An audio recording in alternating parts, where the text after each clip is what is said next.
Karnataka high court کا جو فیصلہ آیا حجاب کے تعلق سے وہ باعث تشویش ہے، اور ہم یہاں پر صرف اتنا کہیں گے کہ ایک مرتبہ چند سال پہلے سپریم کورٹ کے سینئر ججز نے پریس کانفرنس کر کے کہا تھا کہ ہمیں کام کرنے نہیں دیا جا رہا ہے اور ہم پہ دباؤ بنایا جا رہا ہے، حکومت اپنے ہت کے فیصلے ہم سے کروانا چاہتی ہے، اور کہا تھا بھارتی جنتا سے کہ ہم ریکویسٹ کرتے ہیں کہ وہ جمہوریت بچائیں، ڈیموکریسی بچائیں۔ تو جب سپریم کورٹ پر اتنا دباؤ رہتا ہے تو آپ اس سے صرف میں نے اشارہ دیا ہے، تو ہائی کورٹ سے یہ جو فیصلہ آیا ہے یا تو اس کی پیروی صحیح سے نہیں ہوئی ہے، ورنہ جہاں تک حجاب کی بات ہے تو یہ اسلام کا انواریہ پارٹ ہے، اسلام کا ایک جزو لا ينفك۔ عزیز دوستو ساتھیوں، کرناٹک ہائی کورٹ نے حجاب وواد پر ایک بہت بڑا فیصلہ دیا ہے، یہ تو آپ تمامی لوگ جانتے ہیں۔ کورٹ نے اسکول کالجوں میں حجاب وین کو چنوتی دینے والی یاچکاؤں کو خارج کرتے ہوئے کہا ہے کہ حجاب پہننا اسلام کی انواریہ پرتار نہیں ہے۔ اسے لے کر کے تمامی لوگوں کے بیان آ رہے ہیں۔ ایسے میں مولانا توصیف رضا صاحب کا بھی ایک بیان آیا ہے جو کہ ذمہ دار ہوتے ہوئے انہوں نے یہ بیان دیا ہے۔ ہر شخص کو جان لینا بہت ہی زیادہ ضروری ہے۔ آپ کو بتا دیں اس وقت مذہب اسلام کو لے کر کے یہ بیان آیا ہے۔ ساتھ ہی مولانا توصیف رضا صاحب نے لوگوں سے کیا اپیل کی ہے وہ آج کی اس ویڈیو میں ہم آپ لوگوں کو بتا رہے ہیں۔ آپ لوگ اس ویڈیو کو آخر تک ضرور دیکھیے، اور میری آپ لوگوں سے بہت زیادہ گزارش یہ ہے کہ اس ویڈیو کو زیادہ سے زیادہ شیئر کر دیں، جس سے کہ جو لوگ غفلت کی نیند میں سوئے ہوئے ہیں ان لوگوں کو بھی معلوم ہو جائے۔ چلیے دیکھتے ہیں اب وہ ویڈیو۔ کرناٹک ہائی کورٹ کا جو فیصلہ آیا حجاب کے تعلق سے وہ باعث تشویش ہے، اور ہم یہاں پر صرف اتنا کہیں گے کہ ایک مرتبہ چند سال پہلے سپریم کورٹ کے سینئر ججز نے پریس کانفرنس کر کے کہا تھا کہ ہمیں کام کرنے نہیں دیا جا رہا ہے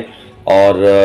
ہم پہ دباؤ بنایا جا رہا ہے، حکومت اپنے ہت کے فیصلے ہم سے کروانا چاہتی ہے، اور کہا تھا بھارتی جنتا سے کہ ہم ریکویسٹ کرتے ہیں کہ وہ جمہوریت بچائیں، ڈیموکریسی بچائیں۔ تو جب سپریم کورٹ پر اتنا دباؤ رہتا ہے تو آپ اس سے صرف میں نے اشارہ دیا ہے، تو ہائی کورٹ سے یہ جو فیصلہ آیا ہے یا تو اس کی پیروی صحیح سے نہیں ہوئی ہے، ورنہ جہاں تک حجاب کی بات ہے تو یہ اسلام کا انواریہ پارٹ ہے، اسلام کا ایک جزو لا ينفك ہے، اور قرآن شریف کی متعدد آیات سے اس کا ثبوت ہے۔ یہ کہنا کہ یہ اس کا ضروری پارٹ نہیں ہے، ہم اسے ڈس ایگری کرتے ہیں، اور یہ قرآن شریف کے قانون کے بالکل وپریت قانون آیا، ہم اس کو بالکل ہم نہیں سمجھ پا رہے ہیں، اور سپریم کورٹ بھی اس سلسلے میں اس معاملے کو لے کے جانا چاہیے۔ اور دوسرا میں اب یہ کہوں گا کہ جو ریلیجیس لیڈرشپ ہے وہ بھی خانقاہیں، علماء کرام، اس کے علاوہ جو پولیٹیکل لیڈرشپ ہے، جو ہمارے لیڈرز ہیں جن کو ہم ووٹ دیتے ہیں، جو ہمارے ووٹوں سے جیتتے ہیں یا بہرحال نہیں جیت پاتے ان کا لیکن ایک بڑا جنادھار ہوتا ہے، ان کے ساتھ پبلک ہوتی ہے، ان سے ہم اپیل کریں گے کہ وہ پیسفل پروٹیسٹ کریں، کسانوں سے سیکھیں، اور کسانوں کے اس طرح کے قوانین پر، اس طرح کی پابندیوں پر جو ہمارے فنڈامنٹل رائٹ کے خلاف استعمال ہو رہی ہیں، جو آرٹیکل 25 کے خلاف ہمارے خلاف یہ سب چل رہا ہے، اور آرٹیکل 14، آرٹیکل 15 اس کے خلاف یہ ہمارے مسلسل اس کے خلاف قوانین بنائے جا رہے ہیں۔ میں اپیل کروں گا، نیتاؤں سے بھی اپیل کروں گا، خانقاہوں سے بھی اپیل کروں گا، علماء کرام سے اور تمام حضرات سے، اور دیگر کمیونٹیز میں بھی جو ہمارے جمہوریت میں یقین کرتے ہیں اور جو ڈاکٹر امبیڈکر صاحب کا لکھے ہوئے سمویدھان میں بلیو کرتے ہیں، ان سے اپیل کریں گے کہ اس نازک وقت پر ہمارا ساتھ دیجیے آپ، ورنہ یہ یکے بعد دیگرے اسی طرح سے ہم پہ قوانین تھوپتے رہیں گے، اور کل کو یہ پھر سکھوں سے بھی کہیں گے کہ آپ چونکہ جو فوجیوں کا یونیفارم ہوتا ہے اس میں رہیں گے اور اس میں پگڑی نہیں پہنیں گے، پھر یہ کہیں گے عیسائیوں سے کہ آپ جو ہے عیسائی عورتوں سے کہ آپ